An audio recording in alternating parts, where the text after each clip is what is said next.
পুলিশের অতি সক্রিয়তার বিরুদ্ধে কলকাতা হাইকোর্টে শুভেন্দু অধিকারী ও হিরণ চট্টোপাধ্যায় মামলা দায়ের করার অনুমতি চেয়ে আদালতে দ্বারস্থ হন তারা। দুজনকেই মামলা দায়েরের অনুমতি দিয়েছে বিচারপতি জয় সেনগুপ্ত।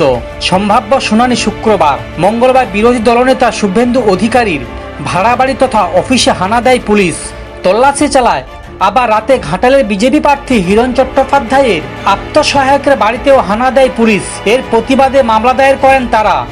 তাদের দাবি, কোনো তথ্য ছাড়াই পুলিশ তল্লাশি চালায়। মামলা করার অনুমতি দিলেও বিচারপতির পর্যবেক্ষণ দ্রুততার সঙ্গে শুনানির জন্য জরুরি বিষয় নয়। মঙ্গলবার রাত থেকে অ্যাকশনে নেমেছে পুলিশ।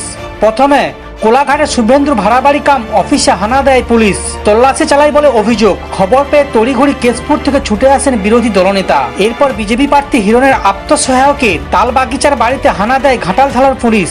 তারপর একযোগে স্থানীয় 3 বিজেপি নেতার বাড়িতে হানা দেয় তারা, যা নিয়ে ক্ষোভ প্রকাশ করেছেন হিরণ। ভোটের 3 দিন আগে এ হেন অভিযানকে রাজনৈতিক ষড়যন্ত্র বলেই দাবি করেছেন গেরুয়া শিবিরের তারকা প্রার্থী। 2 ঘটনায় পুলিশের অতি সক্রিয়তার অভিযোগ তুলে হাইকোর্টে যান হিরণ এবং শুভেন্দু। সমস্ত খবর দেখতে এই চ্যানেলের সঙ্গে থাকুন। ধন্যবাদ।